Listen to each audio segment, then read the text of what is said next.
আমার এই কামান্নারে দেখে আবার একটা কথা মনে এটা কি কয়ে লেতাম রে।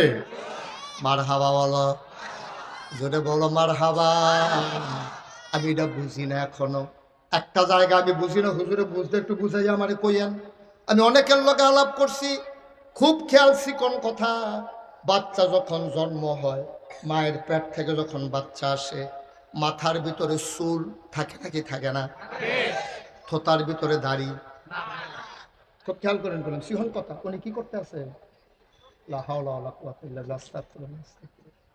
কারবার দেখছো বাত্তির তলাম, উনি মোবাইল চাই বইয়া বইয়া, মোবাইল দ্বারা পানির মধ্যে হালাইয়া সুবা দিয়া দৌড়া রাখা যেত। হ্যাঁ, ডাক্তার কাম করছেন আপনি। আমিন কর। সবাই মিল্লা দোয়া না করলে ওয়াজ করন যেত না তো। ওয়াজ দেওয়ার মাটি কারণ না যে জোরে কুবটা দিলে সাক্কাটা বড় উঠবে, এটার নাম ওয়াজ না তো। সব ওলামায়ে কেরাম ওয়াজ করবো, দোয়া করব, আর আমার মুখ দিয়ে আল্লাহ বার করব। ঠিক কিনা কর? এত সোজা মনে করেন না। আমিন কর। যেই কথাটা কইতাম ইসলাম ওই কামাইয়া। আচ্ছা, এই যে মানুষ জন্ম হয়, যখন বাচ্চা জন্ম হয়, তার মাথার উপরে চুল থাকে নাকি থাকে না? থোতার ভিতরে দাড়ি থাকে? আমার কথা না থাকে মানে কি? আপনি কি বুঝছেন? চুল মাথার দিতে পারলো, এখানের এই মাথার চুলের দাম বেশি না এটার দাম বেশি? তো দামি জিনিসটা আল্লাহ জন্মের সময় দিল না কিরে? আর যদি কামাইয়া কুমাইয়া সমান হয়ে থাকে, মাথার চুল কামায় ঘন ঘন, এইটি দিল, দামি জিনিসটি দিল না। কারণ কি? আমি অনেক গবেষণা করে দেখছি, মাথার চুল এটা কোনো, এটার সাথে কোনো ফজিলত বরকত জমা নাই, কিন্তু এটার সাথে আছে নাকি নাই? আল্লাহ চিন্তা করলো, আমি যদি জন্মের সময় থোতার ভিতরে দাঁড়িয়ে দিই, তে যখন ঘুমায়, তে তো ঘুমায় ফুবে পশ্চিমে, এই মিনিট খানেক পরে তো উত্তর তো হেন হইয়া জিজ্ঞান, তে তো লড়ে ঘুমের ভিতরে লড়ে নিও। আমার কথা কেন লড়ে নি? লড়তে লড়তে কয়বার তো খাটের তো পড়ছে। তো এই ছোট বাচ্চারা যখন ছোট থাকে, মাথায় চুল থাকে, সে প্রস্রাব করে বুঝে না, পায়খানা করে বুঝে না। এখন এই মাথার চুলের ভিতরে ওই যে গুইরা ইয়া সেটা পেশাব লাগে, পায়খানা লাগে। আল্লাহ চিন্তা করলো, আমি এই দাড়ি বরকতময় দাড়ি দিয়েছি, এই দাড়িগুলার ভিতরে যদি প্রস্রাব পায়খানা লাগে, এটা দাড়ির অপমান হবে। এই জন্য সে যখন বুঝবে প্রস্রাব কারে কয়, পায়খানা কারে কয়, নাপাক কারে কয়, পাক কারে কয়, তার যখন আকল হবে, তখন আমি আস্তে করে দাঁড়িয়ে দেবো, যেন তে কামাইতে সুবিধা হয়। তাই জন্য বুজ্জা টুজ্জা কামাইতে পারে এই জন্য। তাইলে দাড়ি আপনার উঠে নাই আগে, দাড়ির চুল আসছে আগে। আপনি চুল 100 বার কামান, মরণের আগের দিন পর্যন্ত কয়েক হাজার বার দলির ভিতরে গিট্টু দিয়া কামান, আমার কোনো আপত্তি নাই। কিন্তু দাড়ি আল্লাহ তখনই দিছে যখন তার রাখার সময় হয়েছে। ঠিক কিনা? তখন আমরা হুজুররা দাঁড়িয়ে রাখবো, হাতে বয়স হইলে দাঁড়িয়ে রাখবো, তো এমন কামান কামাইছে চামড়া বেড়াইয়া হড় হয়ে গেছে গা, সাফার দাঁত পড়ে গেছে গা। আগে টান টান চামড়া ছিল, এখন গর্ত হয়েছে। এখন ফোয়া খানে তেল রেখা সারাদিন সারা শৈল দেওয়ান যায়, এমন গর্ত হয়েছে। অন্তে যখন দাড়ি কামাইতে গেছে, সেলুনের হাতে কয় জিব্বা দিয়া ঠেলা দিয়া ধরে, সিফাত ভিতরে গেছে। ইন্না লিল্লাহি ওয়া ইন্না ইলাইহি রাজিউন। এতক্ষণ ফোনে কইছেন কেন? আমার দি ওয়াজ শেষ হয়ে আইছে। আমার কাছে কোন কি মাইক মেন্টে ধরলেন নাকি যাতা দিয়া? আপনার বাড়ি কাছে না, তাহলে ধরে।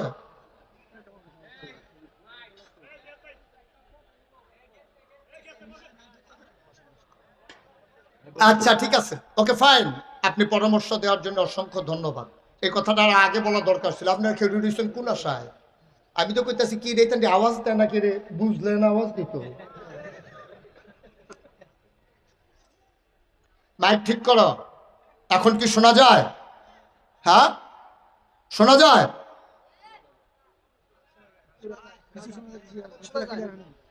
এখনো ক্লিয়ার হয় নাই না? আমি শুরুতেই বলছিলাম মাইকটারে ক্লিয়ার করো। এটাকে গুমগুমি দেওয়াই রাখছো, বোস্টার দিয়া রাখছো, ইকু দিয়া রাখছো। শুধু মাইক দাও, স্মুথ করে মাইকটা দাও, যেন মানুষ শুনে মজা পায়। মাইকম্যান কই আছে? হেন তার নাতে বাইক গেছে গা। আরে হ্যাঁ না গেছি কিন্তু মেশিনে হেন। আচ্ছা, একটু ধৈর্য ধরে খেয়াল করে শুনেন। এখন শোনা যায়? মার্শাল্লাহ মার্শাল্লাহ, হ্যাঁ ঠিক আছে। এই শুধু শুধু আতলাইরো না, এটা জনসভা না যে অগলে যে ফেল গেছে তুমি এইদিকে। মার হাবা কন, জোরে কন, আরো জুড়ে। তো যেই কথাটা বলতেছিলাম, চুল জন্মের পরেই উঠে, দাড়ি বুঝার পরে উঠে। এটা দিয়ে আল্লাহ বুঝাইতে চাইলেন দাড়ি আমি তখনই দিছি যখন দাড়ি রাখা দরকার। সুবহানাল্লাহ কোন দাও। ওই যে হাতার কথা কইছিলাম, আমাদের দেশে দাড়ি রাখে কোন সময়? কামাইতে কামাইতে কামাইতে কামাইতে চামড়া ফটো হয়ে গেছে গা, দাঁত ফইরা গাল টান টাল গাল ভিতরে ঢুকে গেছে গা। এখন জায়গাটায় যে কামাইতে গেছে সেলুনের হাতে কয় জিব্বা দিয়া ঠেলা দিয়া ধরে, এবার কয় ঠেলতে আসি 12 আনা তো। পরে দুইজনে টান দিয়া ধইরা কামাইতে গেছে যে ওই সিফার ভিতরে একটা দাঁড়িয়ে আছি, সেইটা কাটতো গিয়া গালটা কাটতে নিচ্ছে। এখন গরমের ভিতরে এবার মাফলার দিয়ে আনে। এবার আর বউয়ে অনেকবার কইছে আপনি দাড়ি রেখা দেন, নায়রাত করবি আল্লাহ করলে হইছে, মাইয়া বিয়া দিছেন, ওহন আপনি দাড়ি কামান, আপনি আমার ঘরও কিতা হইলেন, ঠেলার লোকে কইয়া লাইছে আর কি। নাউজুবিল্লাহ কইতাম না। এরপরে গিয়ে আমরা দেশে দাড়ি রাখে, ঠিক কিনা কর না আব্বা? এই কলিজার টুকরা যুবকেরা, যেই দিন দাড়ি উঠবো ওই দিন থেকেই দাড়ি রাখা শুরু করবি। সুবহানাল্লাহ বলবেন না? কে কি বললো এটা দরকার নাই আমার। এই দাড়ি দেখে যে মাইয়া ফান বিয়া বইতে আইব হেঁটির বিয়া করিস, এরপরেও তো একজনে কয়টা কয়টা করণ লাগে গিয়েব। দাড়ি যারা পছন্দ করে না এই মাইয়া আমাদের ছেলেদের বউ হওয়ার দরকার নাই, ঠিক কিনা বলো? যারা দাড়ি পছন্দ করবে তারাই। আর আল্লাহর খাত উপরে ভরসা করে রাখো, আল্লাহ সহজ করে দেবে। কথা তো আরেকটা মনে পড়ছে, এটা কি কইলে তা? ডক্টর মোহাম্মদ শহীদুল্লাহ 17 ভাষার পণ্ডিত। কত ভাষা? শুধু পারে না, পণ্ডিত। পণ্ডিত কয় ভাষা? উনি মুরিদ হইছে ফুরফুরার মুজাদ্দেদে জামান আবু বকর সিদ্দিক আল কুরাইশি রাহমাতুল্লাহ আলাইহির কাছে। এই ভারতীয় উপমহাদেশে দুইটা খানদান সবচেয়ে বেশি ইসলামের উপকার করেছে, একটা হচ্ছে ফুরফুরা আর একটা হচ্ছে জৈনপুর। সুবহানাল্লাহ বলবেন না? এই ফুরফুরার খানদানের যিনি পূর্বপুরুষ তার নাম ছিল মুজাদ্দেদে জামান আবু বকর সিদ্দিক কুরাইশি রাহমাতুল্লাহ আলাইহি। তো ওনার কাছে গিয়ে মুরিদ হইছে, ওনার নাম হলো ডক্টর মোহাম্মদ শহীদুল্লাহ। কত ভাষার পণ্ডিত? 17 ভাষা। তো মুরিদ হইছে যে উনি তো সাপ কামাইয়া কুমাইয়া হমান। তো হুজুরের কাছে মুরিদ হইছে, হুজুরে খুব আদর করে, লগে দিয়া বয়, খাইতে গেলে মুরগির রান্না হুজুরে ওই শহীদুল্লাহর ফাতো দেয়, মাছের মাথাটা দেয়, হুজুর খুব আদর করে। তো আল্লাহর ওলি যারা তারা হইলো হোমিও ডাক্তারের চাইতে আরো কড়া ডাক্তার। অ্যালোপ্যাথিক ডাক্তারের কাছে গেলে দেখবেন ডাইরেক্ট অ্যান্টিবায়োটিক ছেড়া দেয়, আর হোমিও ডাক্তারের কাছে আপনি যদি যান দেখবেন আপনারা গেলে জিগাইব আপনার আম্মার শ্বাসটান আসেনি। তো হাতে মনে মনে করে ডাক্তার দেখাইতে পাইলাম আমি, আম্মার কি তাইতে জিগাই কি লিখে কয় বলেন শ্বাসটান আছে আম্মার? আম্মার কম, আব্বার বেশি। আব্বার যখন শ্বাসটান উঠে, যখন শ্বাসটান দেয় ঘরের টিন ডিবে জঞ্জনি জঞ্জনি করে এরকম কাঁপতে থাকে, এমন শ্বাসটান আব্বা। আচ্ছা তাইলে আপনি কি ঠান্ডা ভাল লাগে না গরম ভাল লাগে? তো কইছে ঠান্ডা ভাল লাগে। পানি ভাত খান না গরম ভাত খান? তো কই সুটকির ভর্তা দিয়া দিলে 2-3 প্লেট খাইতাম পারি পানি ভাত। এরকম আলাপ সালাপ চলতেছে। কিন্তু হোমিও ডাক্তার চিকিৎসা করে তার জেনেটিক কোনো প্রবলেম আছে কিনা, তার আব্বা আম্মার থেকে সে বংশানুক্রমে কোনো ডিজিজ তার ভিতরে আছে কিনা, হ্যাঁ ও তারা চিকিৎসা করে। আল্লাহর ওলি যারা তারা হোমিও ডাক্তারের চাইতে আরো কড়া ডাক্তার। সুবহানাল্লাহ বলবেন না? আর ডক্টর মোহাম্মদ শহীদুল্লাহ মুরিদ হওয়ার লগে লগে যদি হুজুরে কইতো বেয়াদব কোথাকার দাড়ি কামাই যাইছো মুরিদ বানাতে, তাহলে তো মানুষ বানান যেত না। হুজুরের কাছে মুড়ি দিছে, হুজুর আদর যত্ন করে লগে দিয়া রাখে। একদিন মাগরিবের পরে হুজুর যখন তালিম দিচ্ছেন, হাউমাউ করে সবাই কানতে আছে, গড়িয়ে গড়িয়ে কানতে আছে। হুজুর চোখ খুললা চায় শহীদুল্লাহর অবস্থা গীতা, দেখে যে শহীদুল্লাহর অবস্থা আরো খারাপ। কানতে যে আছে, অনেকের ফানি তো দাড়ি টাটকা, এবার তোর দাড়ি নাই, দৌড়টিয়া ফাঞ্জাবি তাইয়া ফুটে থেকে ফানিটা এইরকম এরকম ফান্দাবি শুদ্ধা বিজেইলিছে কানতে কানতে। হুজুরে আবার চিন্তা করছে ডক্টর মোহাম্মদ শহীদুল্লাহ যেই নমুনা হয়েছে, এখন মাশাআল্লাহ গোসাড়া দিলে শিকড় সারতে আর দেরি। সুবহানাল্লাহ কয় না রে? ডক্টর মোহাম্মদ শহীদুল্লাহ গালের ভিতরে হাত দিয়া কয় বাবা আর না কামাইলে সারে না। সুবহানাল্লাহ কইতেন না? জায়গাটা কেমন জায়গা? কানতেছে হাউমাউ করে বুড়া বেড়া। হুজুর গালে হাত দিয়া কয় বাবা আর না কামাইলে চলে না। ডক্টর মোহাম্মদ শহীদুল্লাহ কান্দে আর কয় যেই গালের ভিতরে আপনার হাত লাগছে ওই গালে আর কোনোদিন খুর ব্লেড লাগবে না। আপনার হাত যখন লাগছে আর খুর ব্লেড লাগবে না। ডক্টর মোহাম্মদ শহীদুল্লাহ যেমন সাহেব মানুষ, ওনার ওয়াইফ মাদ্রাসাত পড়ছে নাকি মা কথা কথা দাওরা হাদিস পড়ছে আলেম, তো ওনার ওয়াইফও তো সাহেবা বেগম সাহেব। এখন ডক্টর মোহাম্মদ শহীদুল্লাহ বউয়ে চিন্তা করলো কি তারে বিয়াদি করলাম সার দেখে এটা দিয়ে আস্তে আস্তে হুজুর হয়ে গিতে আছে। এটা দিয়ে ফাজামা বাদ দিয়ে প্যান্ট বাদ দিয়া ফাজামা পরে, শার্ট খুললা পাঞ্জাবি গাও দেয়, আবার টুপিও মাথার দিয়ে আড়ে, আবার খোসা খোসা দাড়িও দেখা যায়। টাইট না দিলে ওনারে ঘর রহন যেত না। ডক্টর মোহাম্মদ শহীদুল্লাহ হুজুরের লোকেতে দোয়া টোয়া করে মাহফিল শেষ করে বাড়িতে গেছে, গিয়ে দেখে বেগম সাহেব টেবিলের ভিতরে খাবার দিয়া আলাদা বিছনায় দিয়া শুয়ে রয়েছে। জীবনে যেই কাম না আজকে সেই কাম, আলাদা বিছানায়। ডক্টর মোহাম্মদ শহীদুল্লাহ ঢুইকা কয়, কি খাওয়া দাওয়া কি শেষ? কহ খাওয়া দাওয়া শেষ। কত আমারে ফালাইয়াই খাইয়া ফেলছ? কহ আপনারা ফালাইয়াই খাইছি। আলগা বিছনার দিকে ঘুমাইছো, এক বিছনাতে আমরা থাকি, তুমি যে আলাদা বিছনা।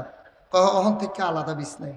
শিক্ষিত মানুষ তো ডক্টর মোহাম্মদ শহীদুল্লাহ বুঝছে, দাঁড়িয়ে রিয়াকশন করছে।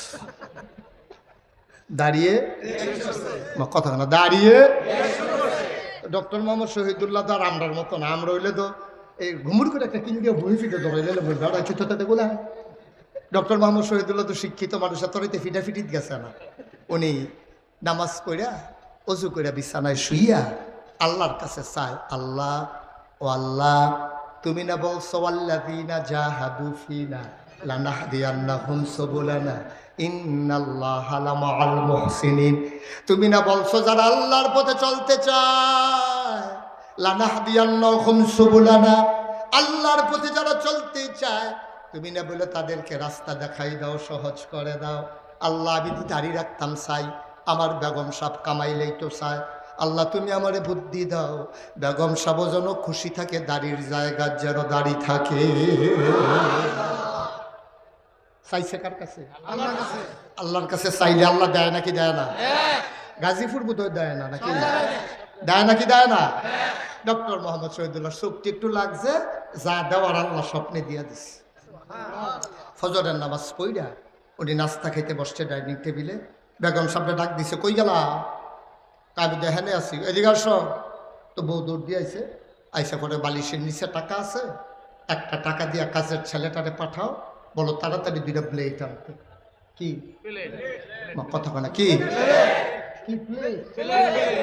উনি মনে করছে নাস্তা দিব। কি আর তো কইছে প্লেট। আমি তো কই কি তার উনি পাঞ্জাবি রাতমাত গুছাইয়া বইয়া রয়েছে কিরে, কয় যে প্লেটের পরে তো খানা শুরু। ব্লেড ব্লেড কি আর যখন কইছে ব্লেড আনতো কয়টা না কইছে? হ্যাঁ সুবহানাল্লাহ কইতাম না। ডক্টর মোহাম্মদ শহীদুল্লাহ কয়, কাজের লোকটারে ডাকো, তাড়াতাড়ি বলো দোকান থেকে 2টা প্লেট আনার জন্য। উনি তো শিক্ষিতা মহিলা, স্বামীর পিছন দিয়া ঘাড়ে হাত দিয়া দাঁড়াইয়া কয়, ব্লেড দিয়া কি করবেন? কয় চিন্তা করছি, আমার দাড়ি যখন তোমার পছন্দ না, আমি দাড়িগুলা কামাই ফেলবো। তো বেগম সাহেব কয়, কামাইতে তো একটা ব্লেডে 2.5 টাকা।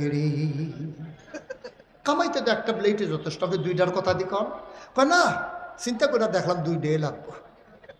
কই 2টা কেন?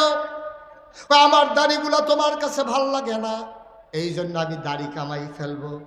আর তোমার যে লম্বা লম্বা চুলগুলা, সেদিন শ্বাস টান দিছি পরে না হেদিয়া 3-4টা ঢুকিয়া গেছে। চিন্তা করছি তোমার পছন্দ না, দাড়ি রাখবো কার জন্য? ব্লেড আনবে 2টা। তোমার লম্বা লম্বা চুলগুলো আমার কাছে ভাল লাগে না, আমি দাড়ি কামাই ফেলবো। আরেকটা ব্লেড দিয়া তুমি চুল কামাই ফেলবা। আর বেগম সাহেব পিছিয়ে দিয়া সেটা সমান সমান। কি কয়? কি সমান সমান? কয় দাড়ির জায়গায় দাড়ি থাক, চুলের জায়গায় চুল থাক।